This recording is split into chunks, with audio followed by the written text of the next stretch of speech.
Dentro da nossa Nissan Innovation Week, estamos fazendo mais um micro podcast dentro aqui do nosso evento. E hoje o convidado de agora é Clayton Souza, é um jornalista e empreendedor. A gente vai falar um pouco sobre a carreira dele dentro da comunicação, né? Que ele começou praticamente por conta, né? Sim. E já está criando um grande império aí de comunicação. Seja bem-vindo ao Nissan no Ar, nosso micro podcast aqui dentro da Nissan Innovation Week. Obrigado pela presença no evento também. Então, queria bater um papo com vocês, falar um pouco de você, como é que seu background, né? Seu começo na comunicação. Sim. E aí passar um pouco para o pessoal. Não, primeiramente, muito obrigado pelo convite, né? Muito honrado em participar desse projeto que também é inovador da Nissan aqui no Brasil. Eu sou jornalista formado em comunicação social e fiz TV durante muito tempo, então sempre voltado para o audiovisual. E em 2015 para 2016 eu virei a chave para o jornalismo automotivo, que é o que eu faço hoje com muito prazer. E como é que foi? Aconteceu? Você buscou? Não, eu sempre fui apaixonado por carros, né? Desde pequeno. Aquela velha história de ficar o dia inteiro lavando o carro do pai só para poder tirar da garagem, colocar de volta, né? Então, a gente não arriscava, obviamente, dirigir antes dos 18. Mas ficava ali, brincando com o carro na garagem. E foi uma oportunidade que surgiu na emissora, onde a gente teve o programa durante muito tempo, lá em Brasília. Eu sou mineiro, mas moro em Brasília há 11 anos. E uma oportunidade de negócio. Eu apresentava um jornal lá como editor-chefe do jornal, Jornalismo Diário, e comecei a trabalhar nesse segundo projeto e hoje eu vivo disso. Então é bom demais, né? Porque a gente gosta de carro, tem a oportunidade de dirigir os carros antes, fazer as avaliações. Sempre assim, na minha opinião, eu tento ser técnico para mostrar o que o carro tem, mas sempre com o olhar de quem vai rodar com o carro. Então, às vezes, o torque X, eu falo, mas não da curva de torque, isso aí não importa. A pessoa quer saber o seguinte, ele é gostosinho de dirigir? Ele é confortável? A câmera de marcha ré é legal? Ajuda na manobra? O que esse carro tem de diferente para facilitar a minha vida? As coisas que vão ajudar ele no dia a dia, né? Sim. Não se ele acelera demais, até porque a gente tem limitações de velocidade, né, em todos os lugares. Então. Mas de conforto, conveniência, que eu acho que é isso que realmente as pessoas levam em consideração. Às vezes, focar um pouco também de custo de manutenção, como que é o dia a dia com esse carro, né? Mas basicamente é isso. Eu fui do jornalismo diário como telejornal desde a minha formatura. Eu não tenho tanta idade assim, né? Mas estou indo para 41 anos, formei em 2007. E durante uns 8 anos como jornalista diário e automotivo desde 2016 para cá. Mas você, quando estava na TV, antes de virar a chave para automotivo, você já tinha produtora ou a produtora veio depois? Como foi esse lance de empreender? Ah, sim, na parte de comunicação, né? Então, eu sempre gostei de carros, como eu falei para você, né? Paralelamente, antes do programa automotivo, eu comecei a fazer produção de vídeo para clientes fora do segmento automotivo. Então, lá em Brasília a gente atende escolas, clínicas, né? A gente também faz esse trabalho, é um braço do negócio. Mas hoje, eu diria que 70% dos esforços estão em volta do setor automotivo. Com a produção do programa na TV, hoje a gente está no SBT lá em Brasília, como Última Marcha, né? Que é o nosso projeto. E fazemos produção também de conteúdo para as concessionárias. Então foi uma oportunidade de negócio que eu vi, né, de conciliar. Não necessariamente a gente aparece, mas a gente ajuda com a parte de produção do conteúdo. Porque as concessionárias às vezes têm muita dificuldade em alguém que entenda de carro para escrever os posts, vamos colocar simplificando, né? Então a gente entra com essa assessoria. Usando a expertise que a gente tem, né, com esses lançamentos, com o programa, a gente também atua nessa parte. Aí a gente faz produção de vídeo e a gente faz produção de conteúdo também para redes sociais, para as concessionárias. Assim, eu enxerguei lá atrás que eu precisava ser inovador para sobreviver também, né? Porque a realidade hoje do jornalismo só na redação ela é um pouco complicada, as redações estão cada vez menores, o orçamento, os budget que a gente fala, né? Os budgets estão cada vez menores para a redação, então eu vi a oportunidade de empreender nesse sentido também, né? E assim, a gente está numa semana de inovação. Sim. E um dos motivos é falar de inovação. Aí você acabou de dizer isso, que você viu, teria que inovar. O que você percebeu que você poderia ir lá e falar, pô, ninguém está fazendo, tipo, caminha por aqui, o que te chamou a atenção para... Dentro do segmento automotivo, né, vamos focar nisso agora nesse momento, é a oportunidade de fazer com um pouco mais de conhecimento. Então eu vi que as concessionárias, e eu acho super legal quando, por exemplo, tem aqueles vídeos que você coloca o gerente, o vendedor para falar, né?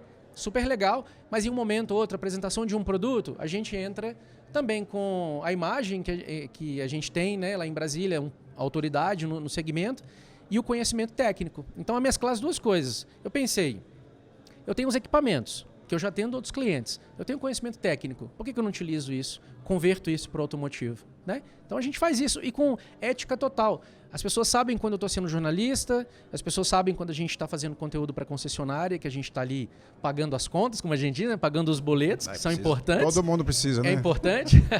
E ninguém nunca questionou. Falou assim, olha, mas espera aí, você fez propaganda desse carro e daí na avaliação você criticou um pontinho ou outro no carro, fez uma pontuação? Não, são situações completamente diferentes.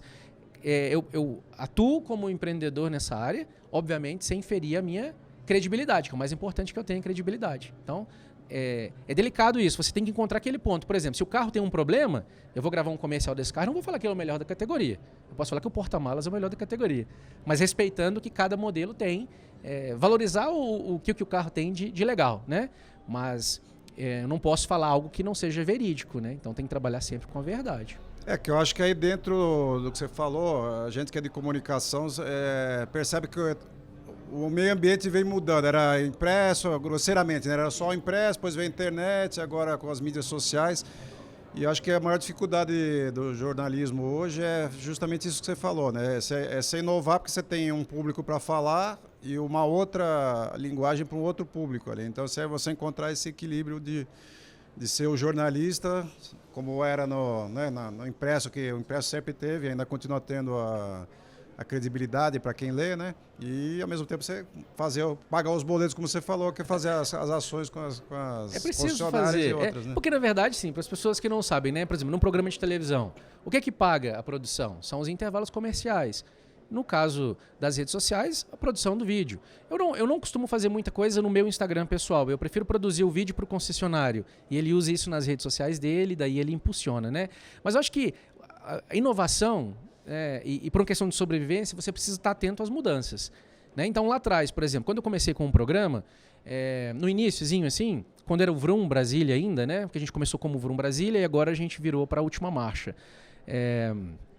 Eu percebi que no início eu estava fazendo um telejornal de carros, porque a minha escola era o telejornal. Então eu falei assim, cara, tem alguma coisa que não está conectando com o público.